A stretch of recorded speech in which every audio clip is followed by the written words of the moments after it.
I am going to kick us off. So first off, just to reintroduce myself, I am Kelsey with the University of Pittsburgh. I'm regionally based in Southern California, but cover the whole state. So should you ever be interested in Pitt, I would be your go-to person. And today I get to present with my lovely colleague, Erin, who I'm going to let her introduce herself, and then she's going to kick us off. Thanks, guys. My name's Erin Monroe. I'm the California Regional Representative for the University of Iowa. I'm based down in Southern California. I live in Long Beach, and I'm also an alum of my institution. So go Hawks. We're gonna be presenting today on considering out-of-state options. And so through this presentation, you'll learn a little bit more kind of about the college admissions process. And we're going to demystify some of the reasons why some people think that considering out-of-state options is hard or going to be more difficult, or it's going to be more expensive. So we're going to kind of demystify some of those perceptions when it comes to applying to colleges that are out of state. So let's talk a little bit about just where your options lie. Within the United States, there are so many different colleges. And just to kind of give some perspective, within the state of Massachusetts, there's about 7 million within their population, and they have 82 colleges to choose from in state. Within the state of Florida, there's 21 million people, and they have 102 institutions within their state. Now, for California, your population is so much bigger, nearly 40 million people. But the ratio of colleges to choose from within your state that are four-year colleges is not proportional compared to what some other states have to offer. So there's 145 four-year colleges and institutions. There's not necessarily enough seats in all of those college campuses for qualified students. And so that capacity crisis really threatens to break the California promise of a UC education for students growing up within the state of California. Now, if you start to look out of state, you begin to increase your options. And so between 2 and 4 year colleges, there are going to be over 17,000 plus colleges when you begin to look within the world. There's only 280 colleges for 2 and 4 year institutions within the state of California. Now, looking beyond those options, of course, it's going to increase your opportunities, and those colleges are going to come from a variety of sizes with different student populations, different locations, academic offerings, and extracurricular activities. Having this many options allows you as a student to really find your college match and your college fit. And when we're looking for a school that's going to be the best fit for you, there's about 3 or 4 things that we really consider when you are finding that appropriate college fit. And that's going to be the academic fit, the social and emotional fit, and then of course that financial fit. And those can kind of come at different times when you are looking and doing your research about your options post high school. Now, there's a lot of advantages when it comes to attending schools out of state.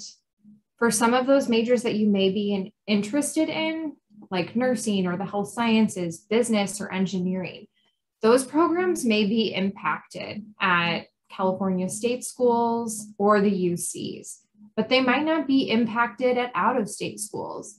I know specifically at Pitt, there's some great options for some of those impacted majors that are not impacted at Pitt. Same here with the University of Iowa.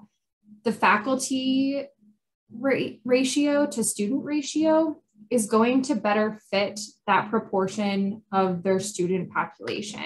So you're going to have more course options, giving you a better chance to graduate within 4 years and more of an individualized attention and experience. There's going to be more direct entry opportunities. So That means applying directly to your major and being admitted to that major or admitted to that program, as opposed to entering as a pre-major or an interest in that program, and then needing to gain the admission while you're a current student and not being guaranteed that admission. There's also going to be so many colleges that don't receive over 60,000 applications, which is sometimes more than that what the California state schools are going to be receiving. And so out of state, some of the schools that you may look at may actually have higher admission rates. So to kind of take a little bit deeper dive into that admission rate or that acceptance rate, these are some examples from 2016, I believe, but Stanford had a 4.7% acceptance rate. UCLA had a 12% acceptance rate. UC Berkeley had a 16.8% acceptance rate.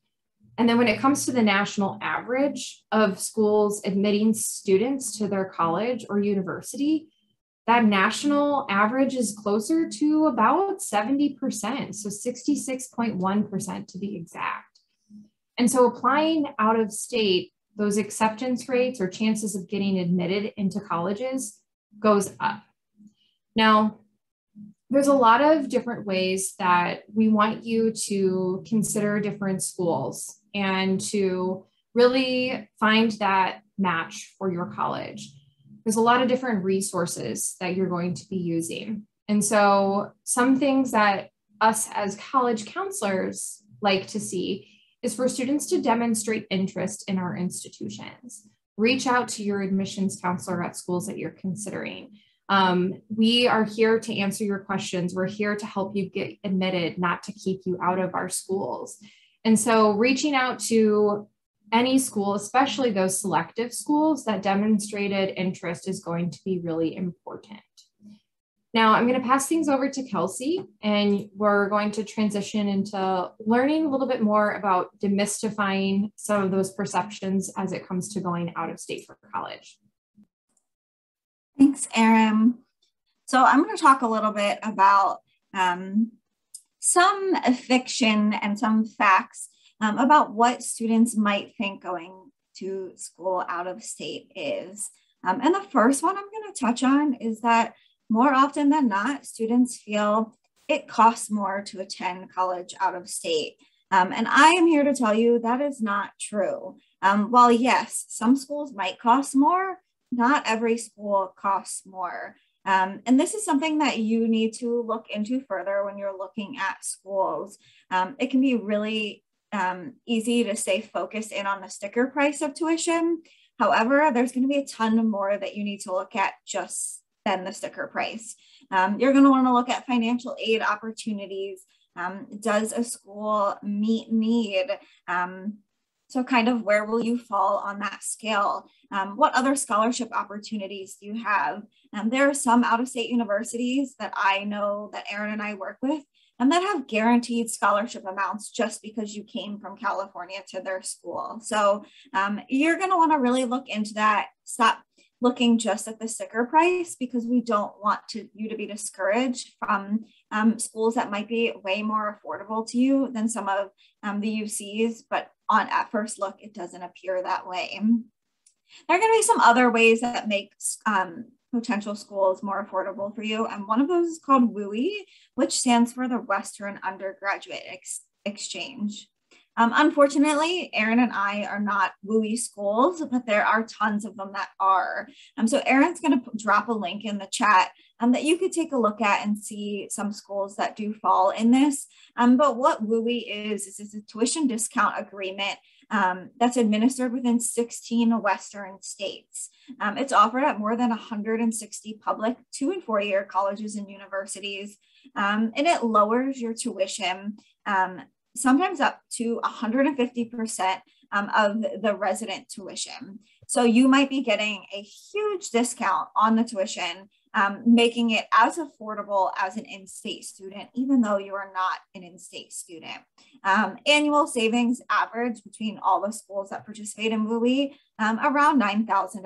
So keep this in mind. Not all public schools within the Western states offer WUI, and it's implemented differently across different schools. So some it might impact their nursing program differently than it does an arts and sciences program. But do your research and really look into this because it can be a huge cost saver. Just a few schools that I know participated in it. Arizona State University, Colorado State, Washington State, University of New Mexico, Boise. So those are just a few, but it's something you should really look into because it can make schools super affordable. You're going to want to look at scholarships from a few different lenses. So one will be merit-based scholarships, and really look into how schools offer those. Are they automatic? So at Pitt, every admitted student we review automatically for merit-based scholarships. Some universities, I know you have to apply to them specifically. So take a look at how each university that you're considering applies these to make sure you are fully capitalizing on any potential aid you can get from those schools. Sometimes there are scholarships specifically, as I mentioned, for California students. So seek those out. Google is going to be your best friend.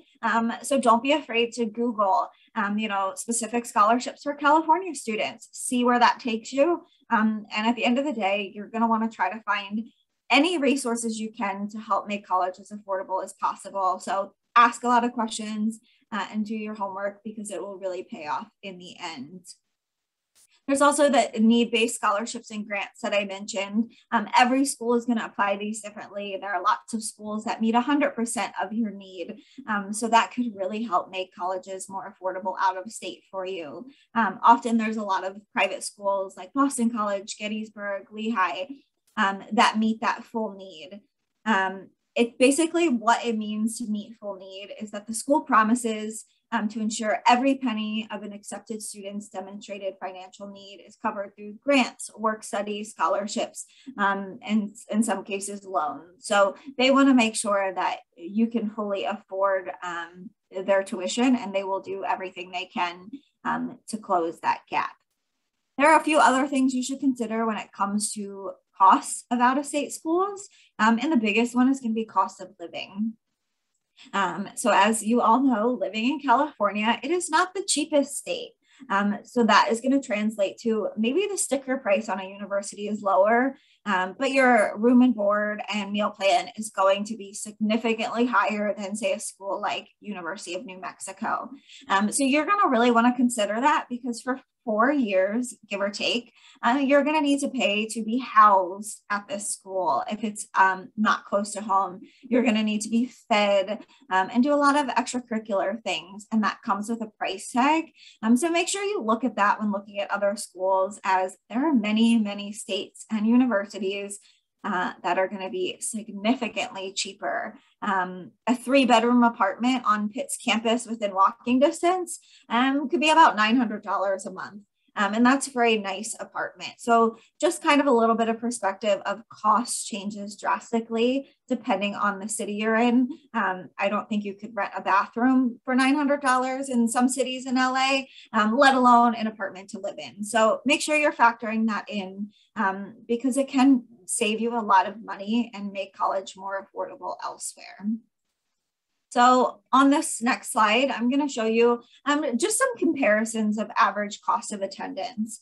So this is a little outdated. I think this is about 3 years old, but you can see the average cost of attendance for a UC is around $36,000. At Cal State is going to be a little less. So that average is about $26,000.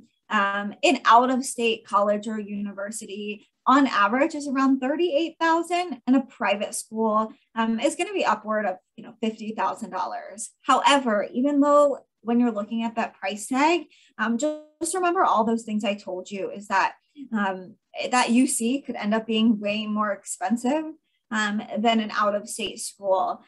There are a lot of different programs that out of state schools offer that maybe some of the UCs don't. And that could be, at Pitt, if you're Pell eligible, we have a Pell grant, and we automatically match double your Pell grant for you, which the UCs don't. And I'm sure a lot of out of state schools have similar programs that you might be a good fit for to really lower that cost of attendance that an in-state school couldn't provide for you. So just looking at this, cost of attendance traditionally includes tuition, fees, room and board, and miscellaneous expenses, including books and transportation. So you'll want to think about that when looking at schools of how you could save money within those different areas. That's not just tuition. So you might get financial aid on tuition. Maybe you choose to live off campus. Whatever that is, you're going to really want to have this conversation with your parents, your guardians, whoever's helping you through the college process of different ways to save money, and especially the benefits of going out of state with that. A few more additional benefits for you all when looking at colleges that you might not see on papers. And that can be experiencing growth in confidence and independence. Taking yourself outside of your California comfort zone is bound to make you grow. It's kind of like studying abroad just within the US. So you're going to have to learn to do things on your own. There's a potential if you're going further away out of state that mom and dad can't hop in the car and be there in an hour to help you with your laundry or, go grocery shopping. So you're going to become more independent, and it's really going to set you up for success later in life. It's your chance to explore a new part of the country. So maybe you've never seen winter before, or you've never experienced fall with the leaves changing colors. This is the time to do it. It's 4 years after you graduate. You can always come back home. A lot of people, once they graduate school, will move to different states. Both Erin and I are alumni of the university we work for, but obviously neither of us live in those states anymore since we both live in California. So it is just a time to take advantage of different regions in the US that you might be interested in living in. It gives you a chance to make friends from all over the world. Some out-of-state schools have a really high percentage of out-of-state students. At Pitt, we're almost 50% out-of-state. So you're going to meet students from all 50 states. You're going to be able to go home with a friend on the weekend that lives in Rhode Island or Idaho or Wisconsin. And because you made that friend on campus, you're going to get to see different parts of the country. Maybe this college you choose to go to is right on the border of 2 states. So you might be able to hop on over to the beach on the East Coast, or take a quick train ride into New York or DC. So think about that and all the opportunities that kind of venturing outside of California could potentially give you. It also is going to give you time to learn about yourself. You're not going to be alone as an out-of-state student, but it's going to really give you time to reflect on who you are, what your dreams are. Don't settle on a school that doesn't have your major. So this is the time, if you know you love nursing, don't pick a school that doesn't have nursing just because it's convenient or in state for you. Really figure out what you want. One example is, an out-of-state school, if they have a direct entry nursing or engineering program, take advantage of that. Don't settle for a school that you might not get admitted into your dream program, or could spend multiple extra years trying to pursue that when maybe a great school for you that you were admitted to has that program. So think about that. Think about change is okay. You're going to change majors. You're going to change a lot in college, but taking advantage of kind of stepping out of your comfort zone is really going to help with that. So now I'm going to give you some final thoughts before Erin and I kind of play a fun Kahoot with you guys, and then have a candid Q&A for what questions you guys have about the college process and what it's like to apply to out-of-state school. So take advantage of the opportunity to connect with admissions counselors. Erin and I are part of a group called RAC, which is the Regional Admissions Counselors of California, which you've seen on all of our slides. And there are over 170 of us in California. So we work for schools that are not in the state of California, but we live in California. So please reach out to us, ask us questions. We are going to be your best resource. It really pays off to build those connections when applying to colleges. And we are going to give you the most factual answers.